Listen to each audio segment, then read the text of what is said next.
दहशतवादी हल्ला झालाय, पुण्यातले काही कुटुंब तुमच्या संपर्कात होते, सध्या काय परिस्थिती आहे आणि त्यांना कुठेपर्यंत मदत दिली? काल संध्याकाळी वन नेशन वन इलेक्शनची कमिटी मीटिंग दिल्लीला चालली होती आणि मीटिंग चालू असतानाच आम्हाला सगळ्यांना पार्लमेंटची जी अनेक्सची बिल्डिंग आहे तिथे आम्हाला निरोप आला की अशी दुर्दैवी घटना झालेली आहे. आधी अंदाजच येत नव्हता की नक्की काय झालंय, पण जी काय प्राथमिक माहिती येत होती त्याच्यातून आम्ही सगळ्याच खासदारांना, सगळ्याच पक्षाचे खासदार तिथे उपस्थित होते कमिटी मीटिंगमध्ये, आणि त्यातून थोडी माहिती आम्हाला दिवस संध्याकाळपर्यंत येत राहिली. त्यानंतर आम्ही सगळ्यांनी एकत्र मिळून उमर अब्दुल्लाजींना कॉन्टॅक्ट केलं आणि बारामतीकरांच्या आशीर्वादाने मी होम कमिटीवरही आहे, जी स्टँडिंग कमिटी आहे देशाची.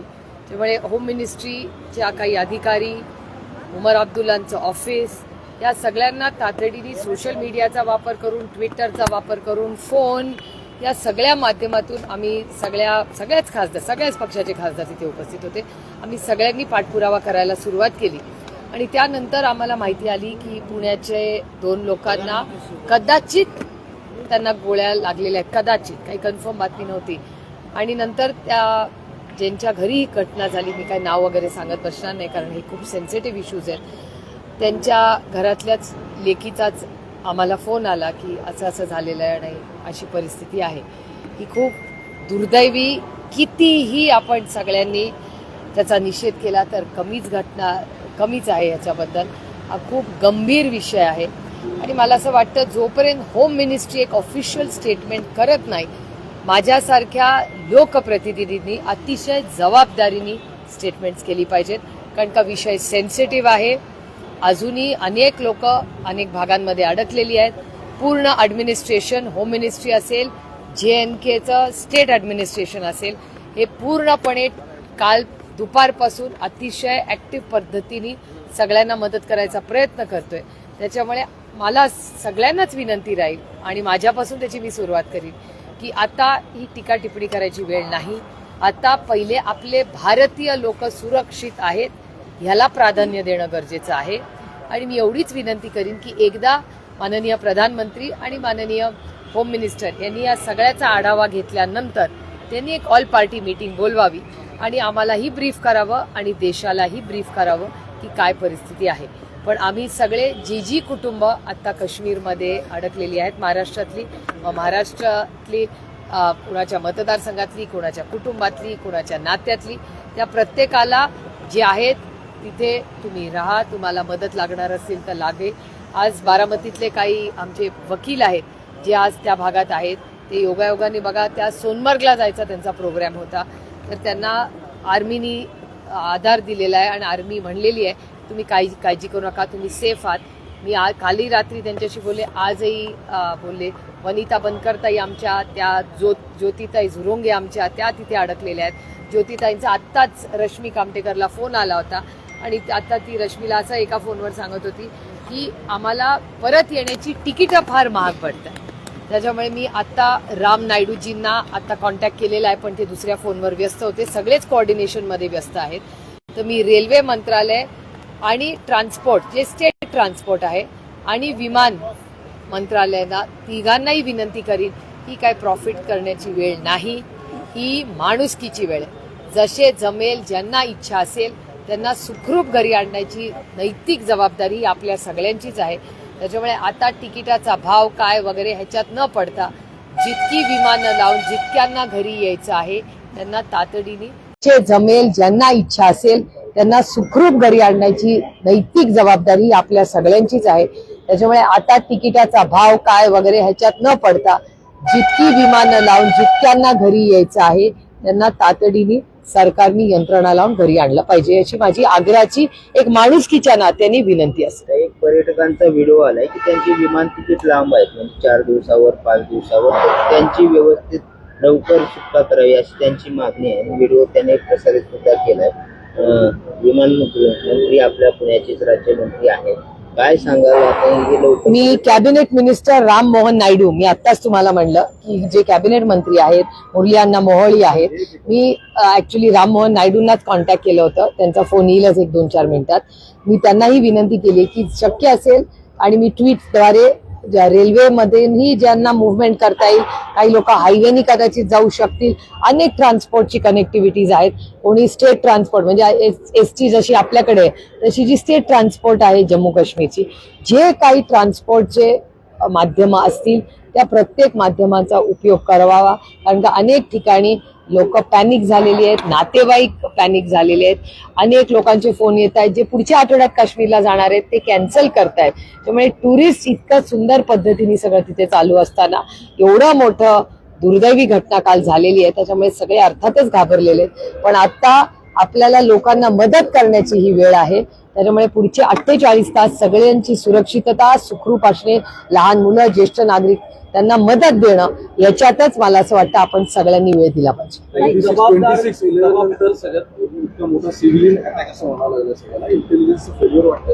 नाही, तुमच्याच चॅनलवर मी सकाळी पाहिली ही बातमी. तुमच्या चॅनलवर अशी बातमी सांगण्यात आली की 2 आठवड्यापूर्वी हा एक माहिती सरकारकडे आली होती असं चॅनल्स म्हणतात. I have no confirmation about it. पण त्याच्यामुळे आता मी काय आरोप प्रत्यारोप करण्यामध्ये नाही, कारण का मला आता प्रत्येक नागरिक सुरक्षित परत येणं हे माझं आणि आमची जे कोणी आमचे ओळखी फ्रेंड्स तिथे आहेत त्यांना आम्ही कॉन्टॅक्ट करतोय.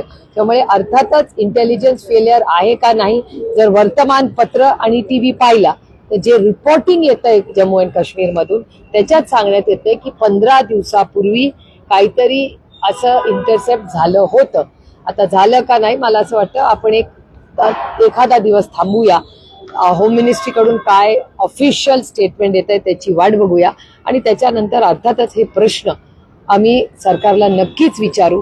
पण आता मला असं वाटतंय की पुढचे 24 तास प्रत्येक नागरिक परत आणणं, त्याची सुरक्षिततासाठी आपण सगळ्यांनी मिळून प्रयत्न केले पाहिजे. काही नावं विचारून हिंदू मुस्लिम असं करून त्यांना मारलेले कुठेतरी भारतामध्ये जे चाललेलं आहे त्याचं इथे जास्त त्यांना त्याचा वाव मिळाला असं वाटतं. मी तुम्हाला खरं सांगू, आता पुढचे 24 तास मला सुरक्षितता हे माझं प्राधान्य आहे आणि माझी सगळ्यांनाच विनंती राहील की राजकारण करायला खूप वेळ आहे. आता हाय प्रायोरिटी सेफ्टी फर्स्ट. माझ्या स्वतःच्या मतदारसंघातले असे अनेक ग्रुप्स आहेत जे 22, 24, 48, 50 लोक एकत्र आहेत. ते सुरक्षित आहेत आणि ते परत घरी येईस्तोवर माझी जबाबदारी संपत नाही, कारण का ते माझ्या कुटुंबातले लोक आहेत. मी त्यांची लोकप्रतिनिधी आहे. त्याच्यामुळे आता उमर अब्दुल्लांचं ऑफिस, होम मिनिस्ट्री ह्याच्याशी आणि आता एक्स्ट्रा म्हणजे राममोहन नायडूंशी बोलून रेल्वे एअर ट्रान्सपोर्ट आणि स्टेट ट्रान्सपोर्ट ह्याच्या सगळ्या कामामध्ये आम्ही काल संध्याकाळपासून सगळं आमचं ऑफिस आणि आमचे सगळे सहकारी पदाधिकारी व्यस्त आहेत. हिंदी में जानना चाहेंगे जिस तरह झालं मराठी सगळं.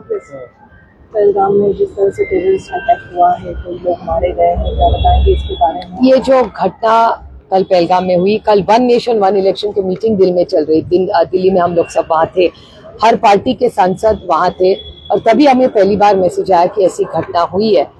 उसके बाद हम सब ने मिलके उमर अब्दुल्ला जी को कांटेक्ट कर दिया और हमारी सबकी कोशिश है कि जो भी वहाँ है वो सुरक्षित अपने अपने घर चले. जिस जिले के होंगे, जिस राज्य के होंगे, हर नागरिक को सुरक्षित घर लाना ये हमारी सबकी जिम्मेदारी है. और हम सब, वो होम मिनिस्ट्री हो या JNK एडमिनिस्ट्रेशन हो, JNK एडमिनिस्ट्रेशन से हम सब कल से पूरी रात उनके कांटेक्ट में थे, सुबह से भी लगे हुए हैं क्योंकि बहुत सारे ऐसे टूरिस्ट आज हैं जो घर वापस आना चाहते हैं. मैंने राम मोहन नायडू जी को भी कांटेक्ट करने की कोशिश की है और मेरी सिर्फ इतनी मांग है कि रेलवे मंत्रालय हो या एयरपोर्ट अथॉरिटी हो या स्टेट ट्रांसपोर्ट जो JNK का हो, इस मामले में अभी टिकट्स हमें मेरी संगठन में काम करनी ज्योति जुरंगे जी है, दौंड की है, वो उनका सुबह से फोन आ रहा है. वो फंसी हुई है श्रीनगर में, वापस जल्दी आना चाहती है लेकिन टिकट महंगा है ऐसा उनका कहना है. तो मेरी सरकार से विनती है कि अगले 2-4 दिन जब तक हर हमारा पर्यटक वापस ना आ जाए, ये जो फेयर्स लगाए रहे वो कम होने चाहिए, भले वो रेलवे का हो, स्टेट ट्रांसपोर्ट हो या प्लेन का. मैम पैटर्न है जो victims हैं जो सामने आ रहे हैं उनके बयान इस तरह से आ रहे हैं कि टारगेट किलिंग की गई है, नाम पूछ के धर्म पूछा मारा गया है, क्या लगता है आपको? ये कुछ समझ में नहीं आ रहा है क्योंकि 2 फॉरेनर्स है, कई इंडियंस है, बहुत सारी मिक्स न्यूज आ रही है। तो मेरे ख्याल से जब तक ऑफिशियल स्टेटमेंट केंद्र सरकार का, होम मिनिस्ट्री का नहीं आता, मेरे ख्याल से हम सब ने बहुत जिम्मेदारी से हमारे स्टेटमेंट्स करने चाहिए। अभी सबकी सुरक्षितता ये हमारे प्राथमिक सबसे बड़ी इम्पोर्टेंट जिम्मेदारी आज है। और अगले 2 दिन में हर पर्यटक, हर नागरिक श्रीनगर का, हर कश्मीरी जो वहां रह रहा है, उसकी सुरक्षितता हम सब के लिए बहुत महत्वपूर्ण है। और मैंने जो भी हमारे बहुत सालों से जिनके साथ रिश्ते रहे हैं, वो सारे लोग हो, उन सब से भी मैंने कल बात की। कई लोग श्रीनगर में रहते हैं, कई श्रीनगर से बाहर रहते हैं, उन सब से सारे डरे हुए हैं, बड़े टेंशन में है सब। तो मेरी आप सबसे भी विनती रहेगी कि जब तक केंद्र सरकार का ऑफिशियल स्टेटमेंट ना आए, हम सब ने बड़ी विनम्रता से मैं विनती कर रही हूँ कि ये शांति और अमन का अभी टाइम है। पहले सबकी सुरक्षितता रहे, आगे जब रिपोर्ट आएगा तो जरूर टिप्पणी करेंगे, क्योंकि ये बहुत, आप ही के चैनल ने ऐसे कहा है कि 2 हफ्ते पहले एक इंटरसेप्ट हुआ था कि ऐसा अटैक होने वाला है। लेकिन ये अभी तू मैं का वक्त नहीं है। 2 हफ्ते पहले क्या हुआ उसके बारे में जरूर हम पूरी केंद्र सरकार से सवाल पूछेंगे। लेकिन पहले 2 दिन लोगों की सुरक्षितता ये हमारे लिए बहुत मायने रखती है। तो पहले हमारे सब, सिर्फ महाराष्ट्र नहीं, हर भारतीय सुरक्षित रहे, कश्मीर में रहने वाला हर नागरिक वो सुरक्षित रहे। और उसके बाद मैं मांग करूंगी कि एक बार ये 1-2-3 दिन में सेटल हो जाए इशू, उसके बाद एक ऑल पार्टी मीटिंग केंद्र सरकार ने बुलानी चाहिए और इस देश को पता चलना चाहिए कि हुआ क्या। दहशतवादी सापडलेले नाही, ते कुठं आणखी दुसरं काही करू शकतात.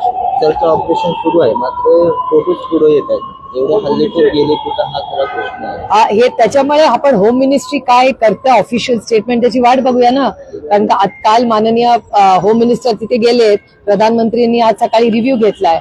उमर अब्दुल्लाजी या सगळ्या कामात व्यस्त आहेत आणि तिथली जम्मू काश्मीरची सगळी जी सिक्युरिटी आहे ती सेंट्रल गव्हर्नमेंट मधून होते. त्याच्यामुळे आपण मला असं वाटतं की आज संध्याकाळपर्यंत जर ऑफिशियली केंद्र सरकारचं एखादं स्टेटमेंट आलं तर लोकांना धीर वाटेल आणि आधार मिळेल. माझी एकच विनंती आहे, काही चुकीच्या बातम्या प्लीज चालू नका बाबा. खूप लोक घाबरलेले आहेत.